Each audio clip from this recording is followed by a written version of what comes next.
I was tracked down as I was the sole descendant of Juan Rojas, the first Juan. I need some volume on the ukulele. I thought you were John.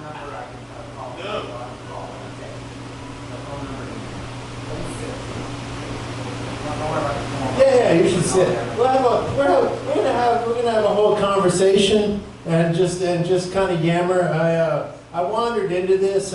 This is what's going on. I was actually tracked down in Antarctica, where I was doing 6 months as a counselor at True North Arctic Rehabilitation. I was actually a counselor at a conversion camp for gay penguins. That's going to be another story, but it turns out that like Happy Feet has really decimated the fucking penguin population. So I was up there trying to right a wrong in nature, but that'll be next week. So anyhow, my name is Todd Rojas, and it turns out I am the last surviving genetic descendant of Juan Rojas. Juan Rojas is a person that you will not know, but this goes way, way, way back to the Borga region of Spain. That's where my surname comes from. We're actually a lost tribe. We're a 13th tribe of Jews, and we get the Rojas surname comes from my ancestors dyed King David's royal vestments red. It was, yes, that King David. And this is kind of how they found me. But anyhow, this goes way back to Egypt. You guys know about Egypt, right? And the plagues. This is set in that time.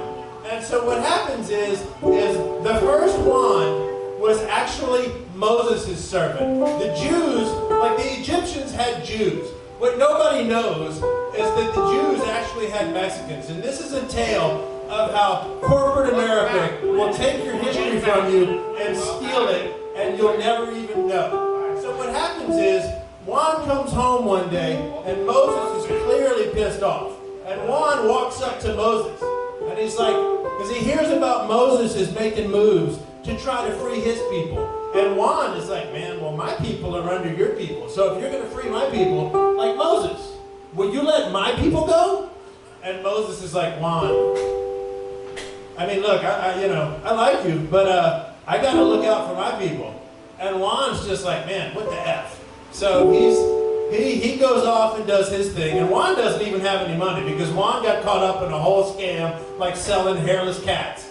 And like that didn't work out. So anyhow, Juan's got to figure out like what he's going to do. And look, there's frogs everywhere, and the water's all red and bloody, and there's muck. So anyway, Juan is like goes and grabs his boy Paco, and Paco's like, hey bro, what's up? Like, what's going to happen? Are we going to do the thing? And Juan's like, yeah, no, look, man, we're going to do it. There's this whole thing coming up.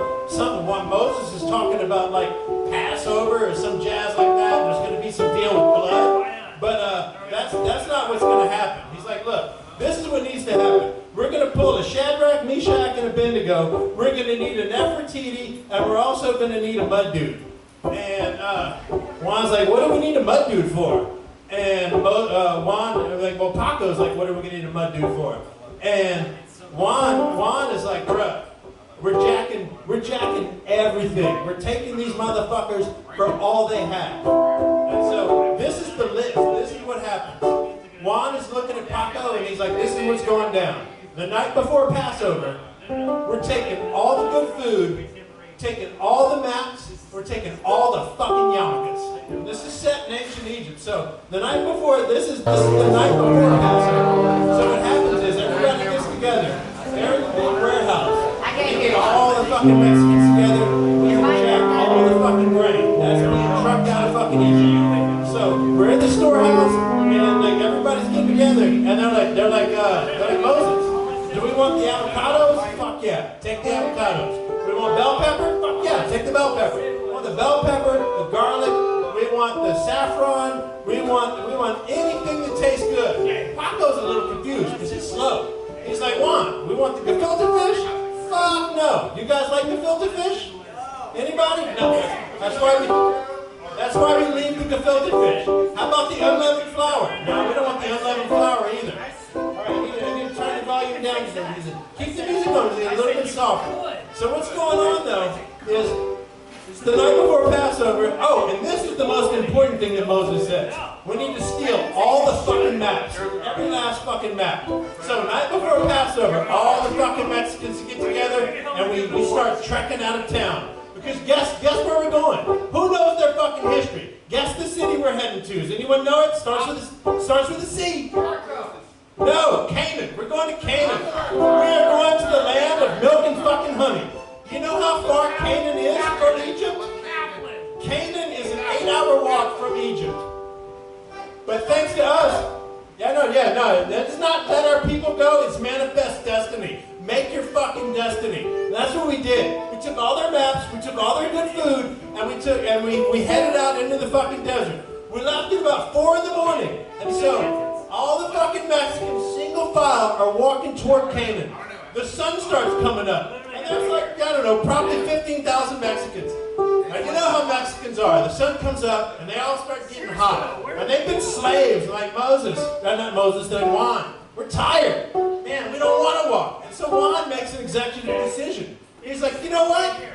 Screw this. Stop. Put up a tarp. We're going to take a goddamn nap.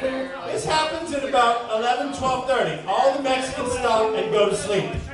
Everything shuts down. Play me a sleep song for you guys. Play me a little lullaby. Some lullaby music.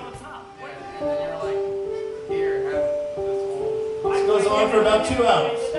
Starts at about 11:30. Goes on to about 2.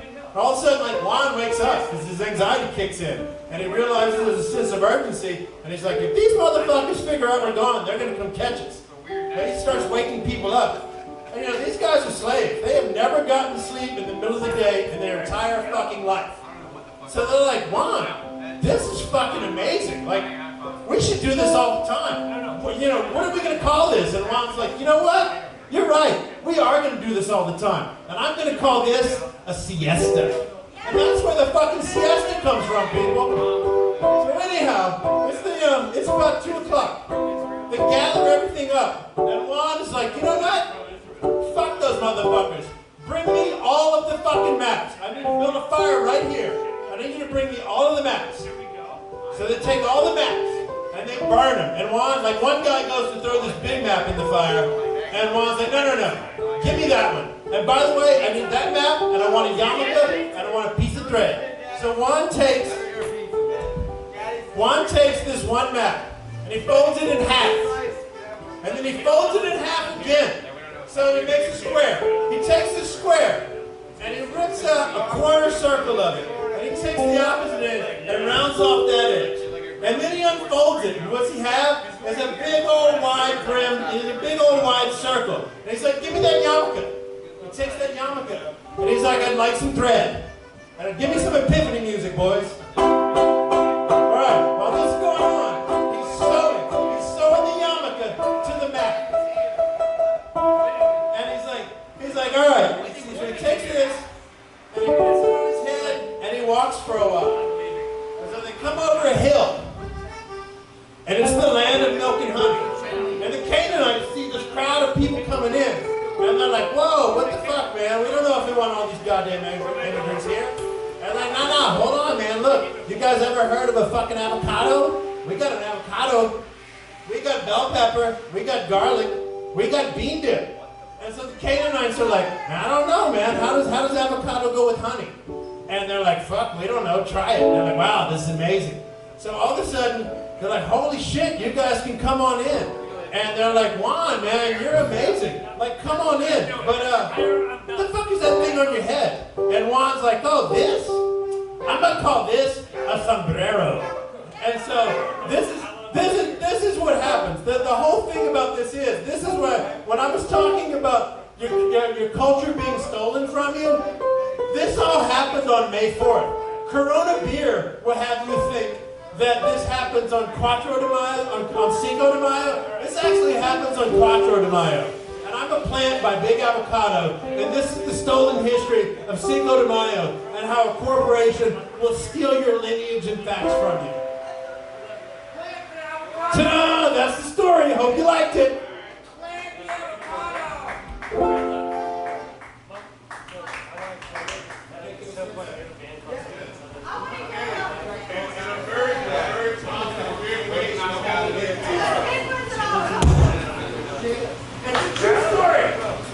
How